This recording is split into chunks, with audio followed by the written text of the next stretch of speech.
साधु भाई है चेतन निर्वाणी।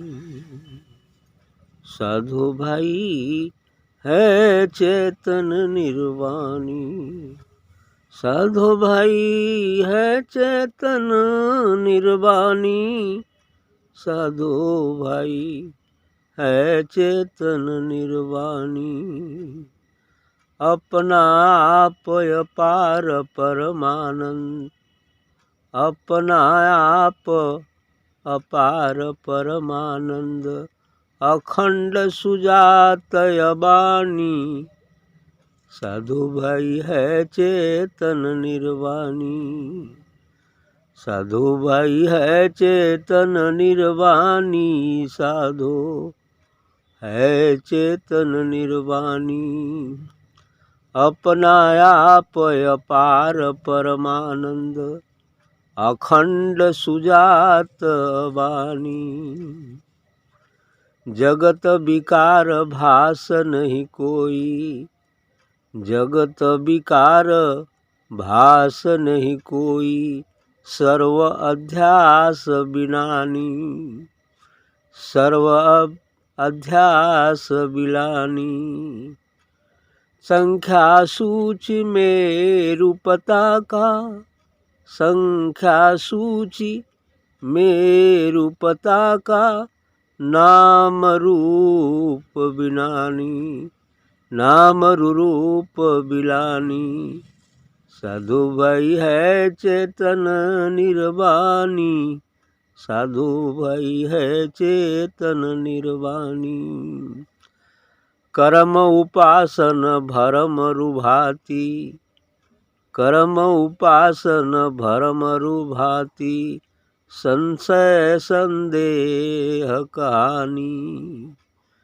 कर्म उपासन भरम रुभाती।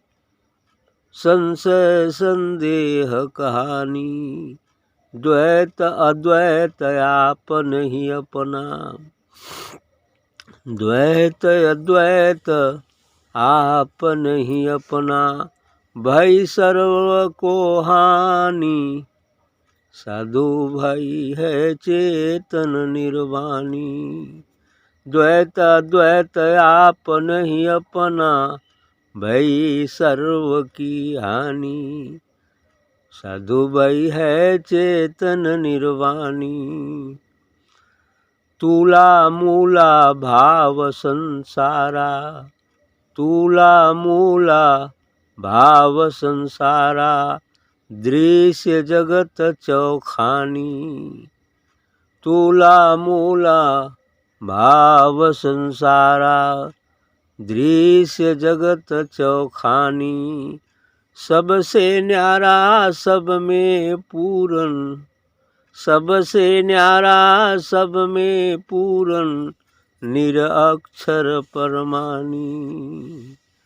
हरि सबसे न्यारा सब में पूरन।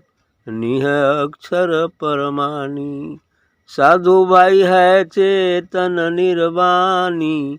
साधु भाई है चेतन निर्वाणी। उत्तम राम गुरु मैं चेला। उत्तम राम गुरु मैं चेला। नहीं कोई खैचा तानी। राम प्रकाश सोई ब्रह्म आदु। अपना आद पिछानी। राम प्रकाश सोई ब्रह्म आदु। अपना आद पिछानी।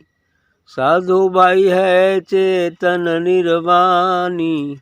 साधु भाई है चेतन निर्वाणी। अपना आप अपार परमानंद। अखंड सुजात बानी। साधु भाई है चेतन निर्वाणी। बिल्कुल सही कहा है। हे साधु, हे साधुजन, हे साधकों, हे महात्माओं, वह जो चेतन सत्ता है वह निर्वाण है, निर्वाणी है। कहने सुनने में नहीं आता। कहन सुनन से बिल्कुल परे है। इसलिए वह चेतन सत्ता निर्वाण है, जहाँ वाणी की पहुँच नहीं, जहाँ बुद्धि की भी पहुँच नहीं, मन की भी पहुँच नहीं, मन वाणी से अगम गोचर। जहाँ ये बुद्धि भी नहीं जा पाती, वो चीज़ वो है, मन वाणी से परे, बुद्धि से भी परे है। जहाँ बुद्धि समाप्त हो जाती है, तब इसका कुछ बोध होता है। साधु भाई है चेतन निर्वाणी, वह चेतन निर्वाण है, निर्वाणी है, वहाँ वाणी बुद्धि मन की पहुँच नहीं है। अपना आप अपार परमानंद, अखंड सुजात अवाणी, वह चेतन सत्ता अपने आप है, स्वयं है, अपार है, उसकी कोई सीमा नहीं है, वह सीमा से परे है, अनंत है, अखंड भी, उसका कभी खंड नहीं किया जा सकता। और इतनी नहीं, परमानंद है, परमानंद है, परमानंद है, परम शांति है, ऐसा है।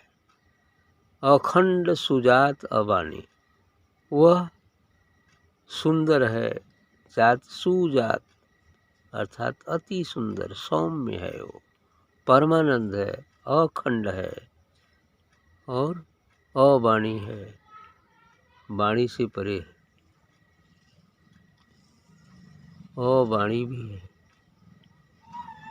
जगत विकार भास नहीं कोई, जगत का कोई विकार इस चैतन्य सत्य में नहीं रहता। जगत में तमाम विकार हैं, काम है, क्रोध है, लोभ है, मोह है, राग द्वेष है, तमाम चीज़ें विकार से भरा हुआ है, लेकिन वह निर्विकार है, वहाँ कोई विकार नहीं है, कोई इच्छा नहीं है। जगत विकार भास नहीं कोई, वहाँ जगत के कोई विकार भासते नहीं है, अर्थात वहाँ नहीं है। वहाँ पहुँचने पर ये छूट ही जाते हैं। सर्व अध्यास बिनानी, यानी जो कुछ भी यहाँ सभी अभ्यास कर्म जो भी चीज़ें सब यहाँ बिलाया जाता है, कुछ भी नहीं चीज़ बचता है, केवल वही चैतन्य सत्य है, बस वही दिव्य नूर है, दिव्य प्रकाश है, वो एकदम शांत अवस्था में, ऐसा है वो चेतन सत्ता। संख्या सूच मेरु पताका, नाम और रूप बिना नहीं, इतनी नहीं, संख्या सूची जो कुछ भी बनाया जाए उसके लिए कर्मकांड, मेरु पताका, ये मेरु पताका मेरु रज्जु जो है, इस पताका पर भी चढ़, इसी से न माध्यम से कुछ साधनाओं में मेरुदंड से होकर के जो सुषुम्ना नाड़ी है उसके माध्यम से आगे बढ़ते हैं, लेकिन वहाँ ये भी लाया जाता है कुल खत्म है। जब शरीर है नहीं तो मेरुदंड कहाँ से रहेगा जब शरीर ही नहीं रहता तो मेरुदंड की क्या जरूरत है, मेरुदंड कहाँ से रहेगा। लेकिन पहुँचने के बाद जहाँ विदेह हो जाते हैं, जब देह से विदेह हो गए तो मेरुदंड भी गायब हो गया, सब गायब हो गया, मन चित्त गायब हो जाता है, शून्य हो जाती है। तब यही तो होता है कि रूप बिलानी, नाम और रूप दोनों मिट जाते हैं। शरीर है, ये रूप है शरीर का, शरीर है इसलिए नाम पड़ गया आदमी का शरीर है, या इस शरीर का नाम पड़ गया फलाने है, चीने है, राम है, कृष्ण है, ऊटी सी बहुत सारे नाम पड़ जाए। जहाँ नाम है वहाँ रूप है, और जहाँ रूप है वहाँ नाम है, लेकिन यह सत्ता तो नाम और रूप दोनों से परे है, न उसका कोई नाम है न उसका कोई रूप है। और यदि दूसरे ढंग से देखा जाए तो सभी नाम उसी के नाम हैं और सभी रूप उसी के रूप हैं। लेकिन जब तक व्यक्ति को रूप दिखता है तो जो अरूपी है वो नहीं दिखता, जब तक नाम दिखता है तो जो अनाम है वो नहीं दिखता। इसलिए इसको धीरे धीरे करके साधना के माध्यम से हम जब अरूपी हो जाते हैं, अर्थात नाम और रूप मिट जाता है, अर्थात देह मिट जाती है, मन मिट जाता है, तो तब समझ में आ जाएगा। तब दोनों देख लेगा, इधर का भी जानता है, उधर का भी जानता है। इधर का भी उसे बोध है कि संसार क्या है, और वो भी जानता है कि फिर परमार्थ क्या है। ये दोनों जान लेता है और दोनों का रूप एक ही है। तब वहाँ उसे समझ में आता है कि दोनों तो एक ही चीज़ है, खाली देखने का भ्रम मात्र है। जब आँख नहीं खुली है तो नाम रूप दिखता है, तो समझता है ये फला है, ये फला है, ये फला है। जब आँख खुल जाती तो दिखता है सब तो एक ही हो गया, अब किसको क्या कहा जाए, ये चीज़ आ जाता है। कर्म उपासन भ्रम अरुभांति, ये सब कर्म उपासना जो भी भ्रम है, भ्रांति है, ये सभी संशय संदेह कहानी, ये सब चीज़ें संशय संदेह कहानी जो कुछ भी है, संशय संदेह कहानी, इतनी नहीं। द्वैत अद्वैत आप नहीं अपना, ये द्वैत और अद्वैत दोनों मिल जाते हैं। द्वैत है संसार, अद्वैत है आत्मा।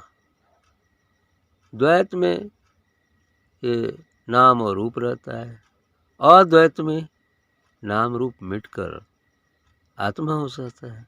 लेकिन ये दोनों जहाँ नहीं है, फिर वहाँ वो चेतन सत्ता है जो निर्वाण है। उसी प्रकार जैसे साकार, निराकार, अति निराकार, क्षर, अक्षर, परम अक्षर या निअक्षर। क्षर ये संसार है, जगत जो नश्वर है, नष्ट हो जाता है, इसको क्षर कहते हैं। अक्षर अर्थात आत्मा है जो चैतन्य है, निराकार है, वो मरती नहीं, अजर अमर अविनाशी है। चूँकि वह निअक्षर अर्थात परम ब्रह्म परमात्मा व निर्गुण का एक अंश मात्र है, अंश है। इसलिए चूँकि जब जो गुण सागर का होता है, सागर के जल का होता है, वही गुण एक बूंद में भी होता है। क्योंकि H2O से ये अणु भी बना है और H2O की विशाल राशि वो है। बस इसी तरह से है। तो ये चीज़ें हैं, यहाँ सब मिला जाता है, सब रह जाता है, सर्व की हानि, सब नष्ट हो जाता है। तूला मूला भाव संसारा दिस जगत चौखानी, इतनी नहीं, ये जो है सब तूला, ये मूल, ये संसार, भाव, संसार, जितना भी दृश्य जगत है, चारों खान, चारों खान मैंने चार तरह की सृष्टि है ना, ये चारों खान जितनी भी है, सभी चीज़ें उसके लिए क्या हो जाती हैं, चौखानी, सबसे न्यारा, सब में पूर्ण। ये सभी में जलचर, नभचर, थलचर, वनचर, मतलब जितने भी जीव जगत आपके इतिहास में हैं, सब बताए जाते हैं, या जो भी जानते हैं, जो नहीं भी जानते हैं, उन सब में कह रहे हैं कि सब चारों खानी जो सृष्टि है, उस चारों खानी में सबसे न्यारा, सब में पूर्ण, सब में है भी और सबसे न्यारा भी, सब में वही है, इसीलिए इनका अस्तित्व है। और सबसे पर अलग थलग भी है, अलग थलग उसका बिल्कुल निर्गुण स्वरूप परम चैतन्य स्वरूप है। लेकिन उसी परम चैतन्य का एक अंश इसमें आ जाने से इसमें भी है। यदि वो नहीं रहेगा तो जगत का अस्तित्व ही नहीं रहेगा, कोई जीव ही नहीं रहेगा। प्राण निकल जाने के बाद शरीर रहता है, नहीं रहता है। उसी प्रकार कोई भी जीव जंतु जड़ चेतन जितनी भी चीज़ें नहीं रहेगा। यदि वो नहीं रहे तो, यदि वो नहीं रहे तो सूर्य भी नहीं रहेगा, चंद्रमा भी नहीं रहेगा, कुछ भी नहीं रहेगा। तो सबसे न्यारा, सब में पूर्ण, सबसे अलग भी है और सब में पूरित भी है, सब में उसका अंश है। निह अक्षर प्रमाणी, अब वही प्रमाण दिया जाता है कि निह अक्षर है, परम अक्षर है, जिसका कभी नाश नहीं होता वो, अर्थात तो परम अक्षर जो सदैव अजर अमर अविनाशी है, वह तत्व है निर्गुण निराकार, वह परम चैतन्य सत्या है। तो उत्तम राम गुरु में चेला, उत्तम राम जी गुरु और मैं चेला हूँ, जैसा कि राम प्रकाश जी कह रहे हैं कि उत्तम राम जी गुरु और मैं चेला हूँ उनका। नहीं कोई खींचाता नहीं, अब इसमें कोई खींचाता नहीं रह गया, लग रहा है दोनों मिलकर गुरु चेला एक का हो गए। अब कोई खींचाता नहीं है, क्योंकि राम प्रकाश सोई ब्रह्म आदि, और राम प्रकाश जी का कहना है कि वही ब्रह्म आदि है, अर्थात उसका न आदि है यानी सबसे वही है जो जिसका न आदि है न अंत है, वही आदि है, अर्थात शुरुआत वहीं से है।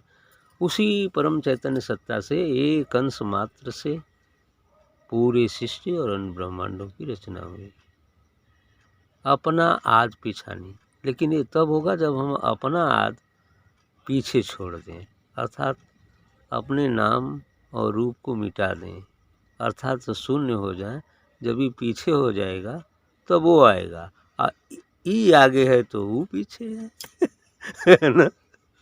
अर्थात जब हम शरीर और मन देखते हैं तो वो नहीं दिखता है, और जब इसको छोड़ देंगे तो वो दिख जाएगा, या वो दिखेगा तो ये छूट जाएगा, होते हुए भी छूट जाएगा।